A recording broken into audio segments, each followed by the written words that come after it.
അപ്പോൾ നമ്മൾ കഴിഞ്ഞ എപ്പിസോഡിൽ പറഞ്ഞ പോലെ നമ്മളെ ട്രെയിൻ ചെന്നൈയിലേക്കുള്ള വന്നിട്ടുണ്ട്. ചെന്നൈയിൽ നിന്ന് കണക്ട് ചെയ്തിട്ടാണ് നമ്മൾ കാശ്മീർ പോകുന്നത് കേട്ടോ. പക്ഷേ കയറി ഉടനെ തന്നെ ഇതിൻ്റെ AC കംപ്ലൈൻ്റ് ആയിട്ട് കുറച്ച് നേരം ഓപ്പറേറ്റേഴ്സൊക്കെ വന്നു. പിന്നെ ഒന്ന് കിടന്ന് ഉറങ്ങി എഴുന്നേറ്റേ ഓർമ്മയുള്ളൂ. രാവിലെ കണ്ണുറന്ന് നോക്കുമ്പോൾ നമ്മുടെ ജാവേദ് ഉപ്പയും കൂടി റെയിൽവേ സ്റ്റേഷനിൽ നിന്ന് നല്ല കളിയാണ് കേട്ടോ. ഇവൻ്റെ കളി കാരണം നമുക്ക് ഈ യാത്രയിൽ ഭയങ്കര എൻ്റർടൈനിങ് ആയിട്ടുണ്ടായിരുന്നു.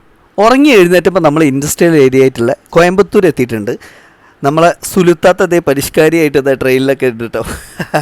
ഇവരൊക്കെ കുത്തി പൊന്തിച്ചിക്കാണ്ട് നേരെ കാശ്മീർ കൊണ്ടുപോകാനുള്ള മെയിൻ കാരണം നമ്മളെ സുലുക്കുട്ടി തന്നെയാണ് കേട്ടോ.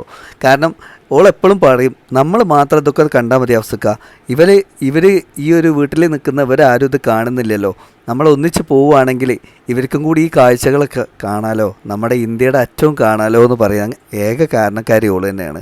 അതായത് നമ്മുടെ ആദ്യക്കൂട്ടരൊക്കെ ഒരുപാട് സുഹൃത്തുക്കളായി നമ്മുടെ ട്രെയിനിൽ കേട്ടോ. അപ്പോൾ നമ്മളിതേ ചെന്നൈയിൽ എത്തി ഇറങ്ങിയിട്ടുണ്ട്.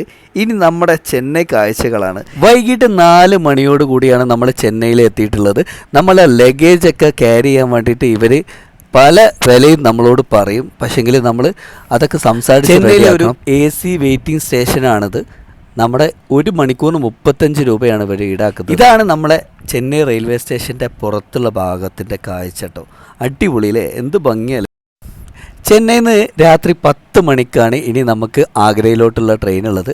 അപ്പോൾ അതുവരെ നമ്മൾ ചെന്നൈ റെയിൽവേ സ്റ്റേഷൻ എക്സ്പ്ലോർ ചെയ്യാമെന്ന് വിചാരിച്ചു. അങ്ങനെ നിൽക്കുന്നത് നമ്മുടെ വന്ദേ ഭാരത്. നമുക്ക് ആദ്യമായിട്ട് കിട്ടിയൊരു അവസരമാണ് ഈ സംഭവം കാണുക എന്നുള്ളത്. നമുക്ക് ഉള്ളിൽ കയറാനും കാണാനും ഒക്കെ പറ്റിയിട്ടുണ്ടായിരുന്നു. നിർത്തിയിട്ടിരിക്കുന്ന വന്ദേ ഭാരതിൽ കയറുക കാണുക എന്നൊക്കെ പറയുന്ന ഭയങ്കര ഭാഗ്യമായിട്ട് ഞങ്ങൾ കൂട്ടിയിട്ടുള്ളത്. നമ്മുടെ ആദ്യക്കൂട്ടിന് ആർക്കും കിട്ടാത്തൊരു ഭാഗ്യം കിട്ടിയിട്ടുണ്ടായിരുന്നു കേട്ടോ.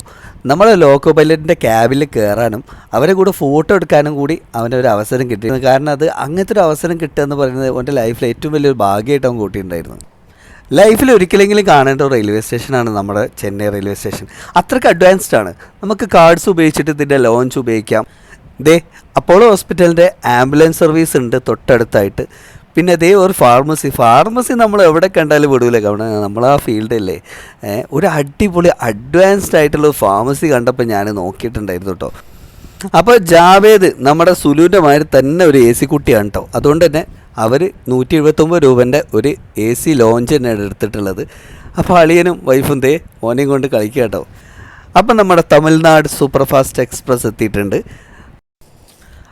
അപ്പോൾ ഇനി നമ്മൾ നേരെ ആഗ്രയിലേക്കാണ് പോകുന്നത് കേട്ടോ. ഇനി 1.5 ദിവസം നമ്മൾ ഈ ഒരു ട്രെയിനിലായിരിക്കും കേട്ടോ.